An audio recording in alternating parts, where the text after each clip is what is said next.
wabarakatuh. Innal hamdalillah nahmaduhu wa nasta'inuhu wa nastaghfiruh wa na'udzu billahi min shururi anfusina wa sayyiati a'malina. May yahdihillahu fala mudhillalah wa may yudlil fala hadiyalah.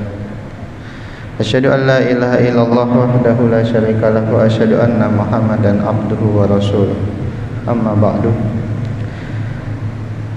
Para jamaah salat zuhur yang semoga senantiasa dirahmati oleh Allah Subhanahu wa taala. Marilah kita senantiasa bersyukur kepada Allah Subhanahu wa taala atas segala limpahan rahmat dan hidayahnya, sehingga kita masih bisa merasakan nikmatnya beribadah, nikmatnya iman di dalam hati kita, nikmatnya menjadi seorang muslim. Maka untuk itu tak terasa sebentar lagi kita akan menghadapi tamu yang sangat mulia, bulan yang sangat agung, yang mana tidak kurang dari 15 hari lagi kita akan segera memasuki ke dalam bulan Ramadan. Maka untuk itu marilah kita mempersiapkan diri kita, mempersiapkan fisik, mempersiapkan mental kita, mempersiapkan harta kita, untuk nanti kita menuai sebanyak-banyaknya ketika kita sudah berada di dalam bulan Ramadan. Para jamaah salat zuhur rahimani wa rahimakumullah, melanjutkan kembali tentang hadis yang ada dalam kitab Hadis Arba'in An-Nawawi, yang mana pada kesempatan kali ini adalah hadis yang ke-36. An Abi Hurairah radhiyallahu anhu anin Nabi sallallahu alaihi wasallam qala, dari Abu Hurairah radhiyallahu anhu dari Nabi Muhammad sallallahu alaihi wasallam bersabda, man nafasa an mu'minin kurbatan min kurabid dunya nafasallahu anhu kurbatan min kurabi yaumil qiyamah. Nabi Muhammad SAW bersabda, barang siapa yang menghilangkan kesusahan dari kesusahan dunia orang mukmin, maka Allah akan menghilangkan kesusahan dari kesusahannya di hari kiamat. Di sini Nabi Muhammad SAW menerangkan bahwasannya ketika seseorang mukmin, seorang muslim, kemudian melihat saudaranya, melihat temannya, melihat tetangganya barangkali sedang dalam kesusahan, sedang dalam himpitan hidup, yang mana ketika seseorang hidup di dunia, niscaya dia akan senantiasa mendapatkan cobaan dan ujian dari Allah Subhanahu wa taala. Lalu kemudian orang tadi berinisiatif untuk membantu, untuk meringankan, untuk melampangkan kesusahan saudara tersebut, maka Allah Subhanahu wa taala berjanji Allah akan juga menghilangkan kesusahannya ketika hari kiamat. Kemudian Nabi Muhammad SAW menambahkan, wa man yassara ala mu'sirin yassarallahu alaihi fid dunya wal akhirah. Maka barang siapa yang memberikan kemudahan orang yang sedang dalam kesulitan. Di sini lafalnya menggunakan kata mu'sirin, yang mana lebih dekat kepada orang yang berhutang. Barang siapa yang memudahkan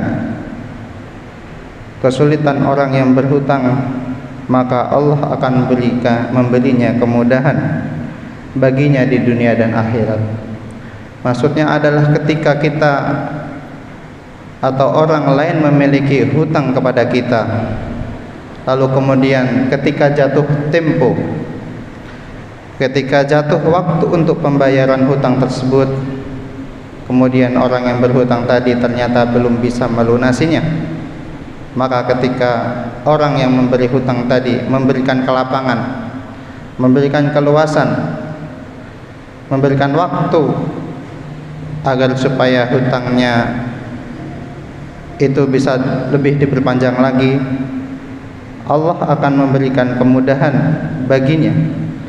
Allah akan memberikan kemudahan hidup dalam urusannya, dalam permasalahannya di dunia dan juga di akhirat. Kemudian Nabi Muhammad SAW menambahkan kembali, waman satara musliman satarallahu fid dunya wal akhirah. Dan barang siapa yang menutup aib seorang muslim, maka Allah akan menutup aibnya di dunia dan akhirat. Para jamaah salat zuhur rahimani wa rahimakumullah, Allah Subhanahu wa taala sudah sangatlah berbaik hati kepada kita semua. Bahwasanya Allah Subhanahu wa taala senantiasa menutupi aib, menutupi sesuatu yang itu memalukan bagi kita. Aib itu adalah sesuatu yang apabila diketahui orang lain, maka kita akan malu, maka akan jatuh harga diri kita, kehormatan kita. Maka Allah Subhanahu wa taala sudah senantiasa menutupi aib kita. Maka kemudian orang yang senantiasa menutupi aib orang lain, bahwasanya dia mengetahui aib dari saudaranya, dia mengetahui aib dari temannya, yang kemudian dia menahan lisannya, menahan ucapannya untuk tidak menyebarkan aib tersebut, untuk tidak memberitahukannya kepada orang lain, maka Allah Subhanahu wa taala juga akan menutupi aib orang tersebut di dunia dan maupun di akhirat.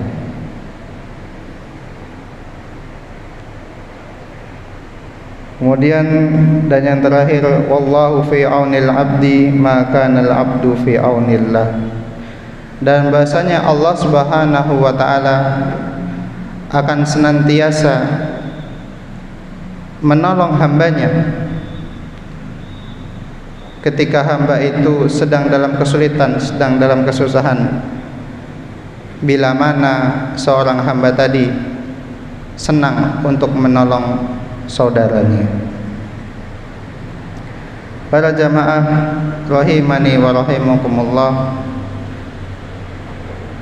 ada sebuah kaidah al-jaza'u min jinsil amal. Balasan itu tergantung dengan amalan yang dilakukan. Maka sudah seyogyanya, sudah selaanya kita senantiasa berbuat kebaikan, berbuat amalan soleh, menolong saudara kita, mempermudah urusan orang lain, menutupi aib saudara kita, sehingga Allah pun akan membalas dengan apa yang lebih baik yang kita lakukan kepada saudara kita. Mungkin hanya itu yang dapat saya sampaikan pada siang hari ini. Semoga kita semuanya dapat mengambil manfaat dan juga dapat mengamalkannya dalam kehidupan kita sehari-hari. Aqulu qouli hadza wa astaghfirullah li wa lakum. Nasrun minallahi fatun qarib. Wassalamualaikum warahmatullahi wabarakatuh.